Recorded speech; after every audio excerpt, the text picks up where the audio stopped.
আসসালামু আলাইকুম। শুরু করছি আমি পদ্মজা উপন্যাসের 64তম পর্ব দিয়ে। সময় নিজের গতিতে ছুটতে ছুটতে মাঝরাত অবধি চলে এসেছে। সেই তখন থেকে আমির পাথরের মতো বসে আছে, কথাও বলছে না, যাচ্ছেও না। পদ্মজা হাজারটা প্রশ্ন করতে করতে ক্লান্ত হয়ে পড়েছে, তার গলা শুকিয়ে গেছে।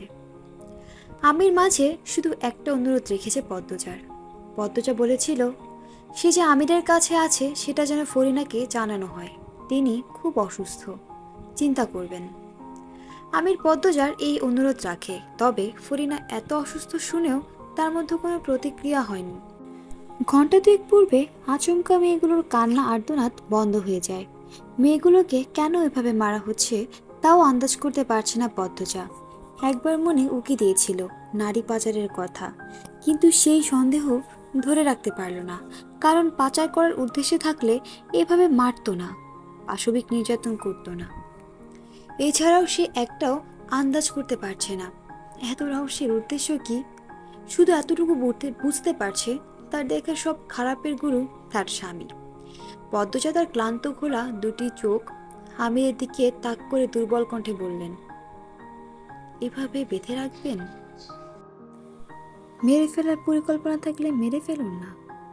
পদ্মজা ভেবেছিল আমির বোধ হয় উত্তর দিবে না, কিন্তু তাকে অবাক করে দিয়ে আমির বলল, তোমার কেন এমন মনে হচ্ছে তোমাকে মেরে ফেলা হবে? কেন, কখনো কাউকে খুন করেননি? অভিজ্ঞতা নেই? তাচ্ছিলের সাথে বলল পদ্মজা। আমি শান্ত স্বরে বলল, অন্যরা আর তোমার মধ্যে পার্থক্য আছে। পদ্মজা অবাক হয়ে প্রশ্ন করল, মানে আপনি অন্যদের খুন করেছেন?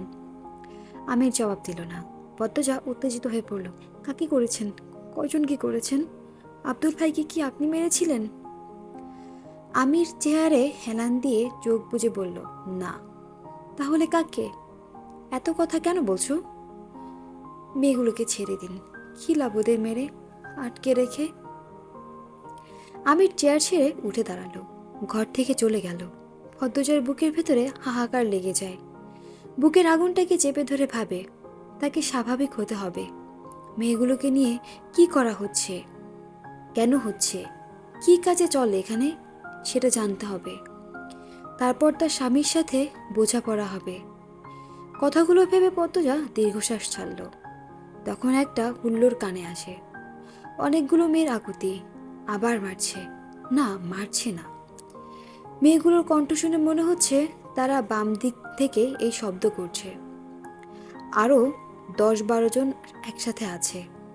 তবে কি এরা অন্য দল? এখানে আরও মেয়ে আছে? পদ্মজা কান খাড়া করে শোনার চেষ্টা করল। আমিরের কণ্ঠ ভেসে আসছে, সে মেয়েগুলোকে খাওয়ার জন্য বলছে। তারপর একজনকে আদেশ স্বরে বলল, রাফেদ, দেখো এরা যেন ঠিক করে খায়, আর সবার বাথন একসাথে খুলে দিবে না, একজন একজন করে খুলবে, আর চেঁচামেচি যেন না করে। খাওয়া শেষ হতেই হাত মুখ বেঁধে ফেলবে। আমি অর্ভিদকে পাঠাচ্ছি। অর্ভিদ কোথায়? উত্তরে আরেকটি পুরুষ কণ্ঠ কি বলল পদ্মজা বুঝতে পারল না। সেই পুরুষ কণ্ঠটি ছাপিয়ে একটি মেয়ের কণ্ঠ ভেসে আসে, ভাই আমারে সাইরা দেন, আমার কয়দিন পর বিয়া, অনেক কষ্টে আমার বাপে আমারে বিয়া ঠিক করছে। তারপর আর কোনো সারা শব্দ আসেনি। ঘৃণায় পদ্মজার চোখ বুজে আসে, চোখ ছাপিয়ে জল নামে। তার কিছুক্ষণ পর আমির আসলো। পদ্মজা কান্না থামিয়ে চোখ মুখ শক্ত করে অন্যদিকে চেয়ে রইল। আমির বলল, খাবার এসেছে, খেয়ে নাও। না, খাবো না। পদ্মজার তীক্ষ্ণ বাক্যবাণ। বিষ দেয়নি, লতিফার রান্না, খেতে পারবে। পদ্মজা চমকে তাকালো, আবার চোখ সরিয়ে নিল। লতিফা যে এই বাড়ির রহস্যের সাথে যুক্ত সেটা পদ্মজা আন্দাজ করতে পেরেছিল। এবার বুঝেছে লতিফার কাজ কি। আমির বলল, কি হলো? পদ্মজা বলল, আমার একটা উত্তর দিন। তোমার তো প্রশ্নের অভাব নেই। এখানে আরও মেয়ে আছে? আপনার কি নারী ব্যবসা আছে? শেষ প্রশ্নটা করার সময় পদ্মজার কণ্ঠ কাঁপে। আমির শার্টের বোতাম লাগাতে লাগাতে বলল, খাবে নাকি সেটা বলো। আপনি আমাকে হারাম টাকায় রানী করেছিলেন। টাকা টাকাই হয়, হারাম হালাল নেই। মুসলিম তো আপনি নাকি? আমাদের কোনো ধর্ম নেই। কী সব বলছেন আপনি? হ্যাঁ, মাথা ঠিক আছে? উত্তেজিত হয়ে পড়ল পদ্মজা। এরকম ফ্যাস ফ্যাস করে কাদার স্বভাব তো তোমার ছিল না। মনে আছে আপনার, পৃথিবীর বুকে এমন কোনো নারী আছে যে 6 বছর সংসার করার পর তার স্বামী নারী ব্যবসায়ী, খুনি, অত্যাচারী, নিকৃষ্ট যেন কষ্ট পাবে না, কাঁদবে না? এই জন্যই তো জানাতে চাইনি। জানতে গেলে কেন? আপনি আপনার নষ্ট জীবনের সাথে আমাকে কেন জড়ালেন? নষ্ট জীবন চাদরতে ঢেকে রেখেছিলাম, তোমাকে তো ভালোটাই দেখিয়েছি। তুমি চাদর তুলতে গেলে কেন? এখন সব দোষ আমার, তাই না? আপনি খোলস কেন পড়লেন? শয়তান শয়তানের মতোই থাকতেন।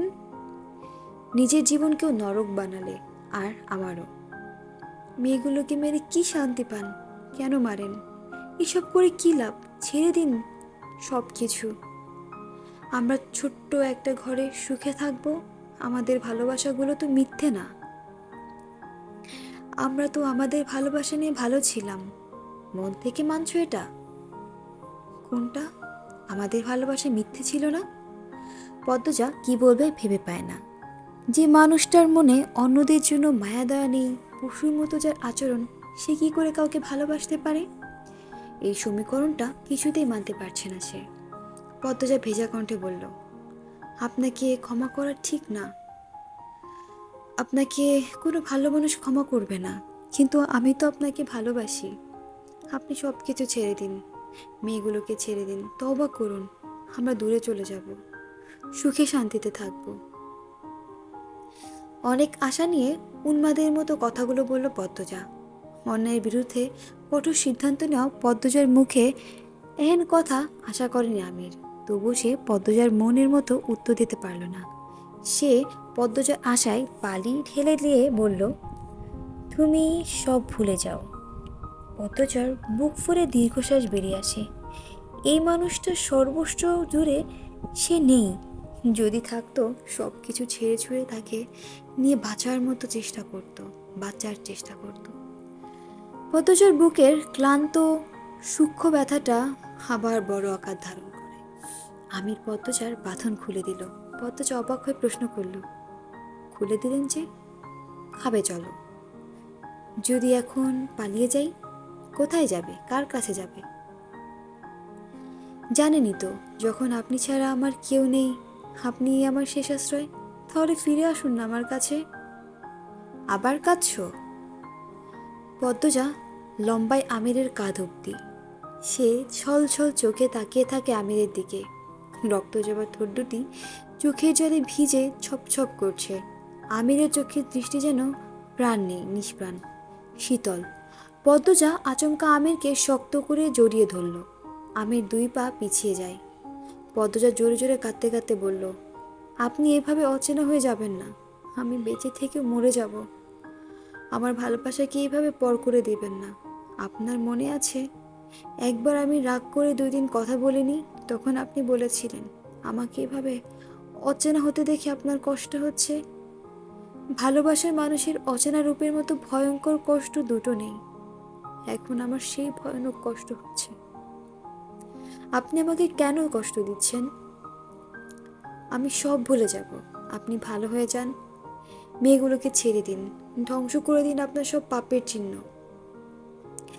আমির এক হাত রাখে পদ্মজার মাথার উপর। পদ্মজা অশ্রুভরা চোখে তাকায়। আমির পদ্মজার চোখের জল মুছে দিয়ে বলল, গালে ব্যথা পেয়েছো কি করে? এতক্ষণে দেখছেন? না, সেদিন জঙ্গল এসেছিলাম, কাটা লেগেছিল। তারপর রেদন মেরেছিল। কেন আসতে গেলে? সাধারণ দুনিয়ার বাইরেও মানুষের বানানো আরেক জগৎ থাকে।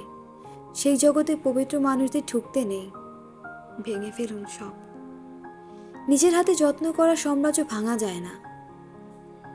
পাপের সাম্রাজ্য ধরে রেখে কেন পাপ বাড়াবেন? আমাদের ভালোবাসাকে কেন বলি দিবেন? আমার রক্ত ভালো না। কেউ আমাকে পশু বললে আমার আনন্দ হয়। তাহলে আপনি ছাড়বেন না কিছু? না। পদ্মজা নিরাশ হয়ে বসে পড়ে চেয়ারে।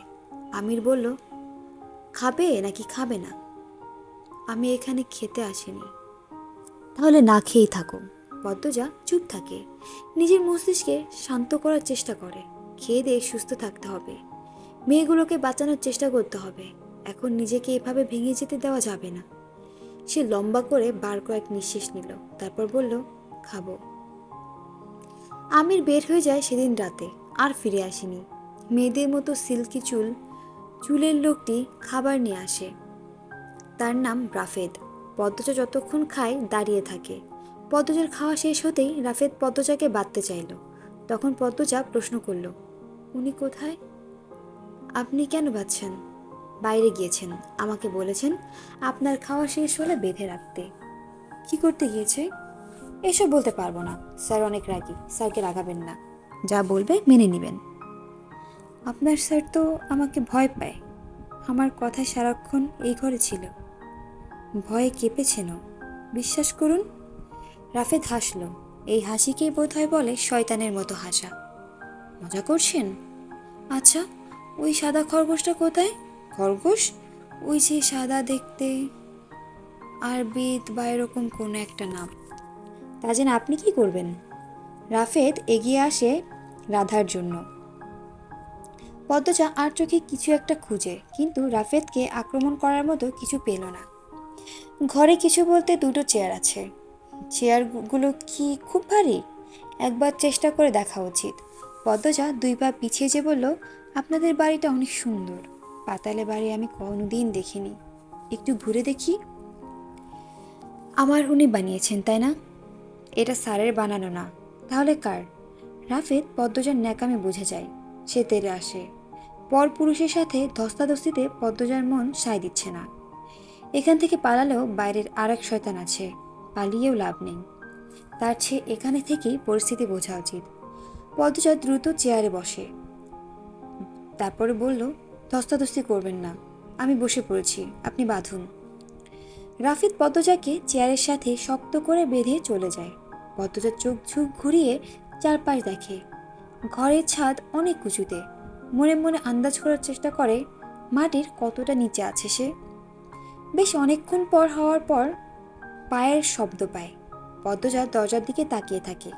আমির প্রবেশ করে। তার হাতে মলম জাতীয় কিছু। পদ্মজা কিছু না বলে চুপ করে বসে থাকে।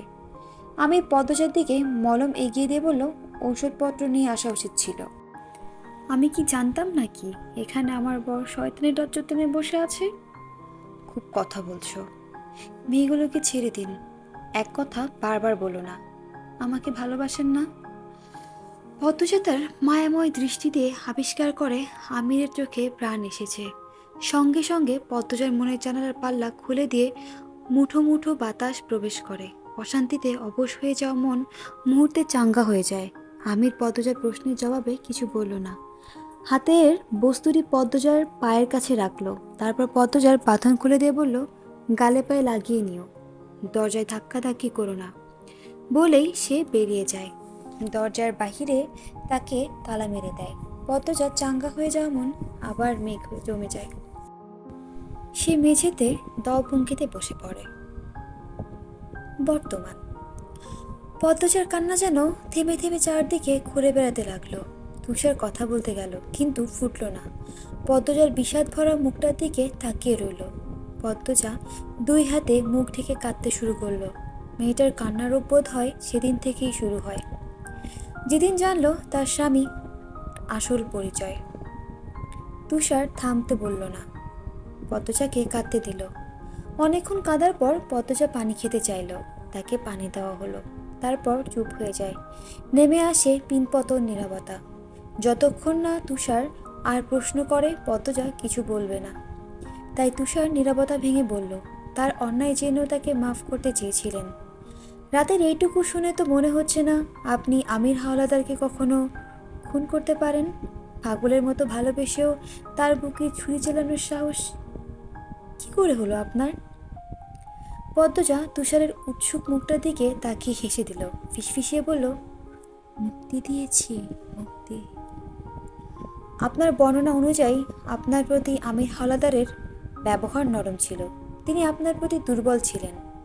পদ্মজা উদাসীন হয়ে কিছু একটা ভাবল, তারপর বলল, দুর্বল ছিল নাকি? আমার তো তাই মনে হচ্ছে। আমি ওনাকে খুব ভালোবাসি স্যার। পদ্মজার কণ্ঠটা কেমন শোনায়। সে তার স্বামীকে খুন করে এসে জেলে বসে তার জন্য কাঁদছে। কি অবাক কাণ্ড! তুষার বলল, আপনার ভাষ্য মতে তিনি একজন শয়তান ছিল। শয়তানকে ভালোবাসতে গিয়ে নিজেকে পাপী মনে হয়নি? হয়েছে। তাহলে কি করে ভালোবাসা হলো? পদ্মজা কাঁদতে থাকলো। কাঁদতে কাঁদতে বলল, যখন কাউকে ভালোবাসবেন তখন বুঝবেন ভালোবাসায় দোষগুণের স্থান নেই। ভালোবাসা শুধুই ভালোবাসা। ভালোবাসা গুণী খুনি পাপ পুণ্যের ভেদাভেদ করে না। তুষারের মনে হচ্ছে তার বুকে যেন একটা বড়সড় পাথর। আমিরের প্রতি পদ্মজার ভালোবাসার তীব্রতা তাকে আরও কাতর করে তুলেছে। বারবার মনে হচ্ছে সে মানুষটাও বোধহয় পদ্মজাকে ভালোবাসতো, কিন্তু পাপ তাকে গ্রাস করে ফেলেছিল। সে কি কখনো পাপ থেকে বেরোনোর চেষ্টা করেছিল? প্রশ্নটা তুষারের মনে আসতেই তার উত্তেজনা বেড়ে যায়। পদ্মজাকে প্রশ্ন করে, তিনি কি পাপ থেকে বেরোনোর চেষ্টা করেছিলেন, তারপর আর ভালোবেসেছিলেন আপনাকে? তুষারের প্রশ্নে পদ্মজা থম মেরে বসে গেল। শূন্যে দৃষ্টি রেখে আওড়ালো, চেষ্টা কি করেছিলেন? করেছিলেন কি?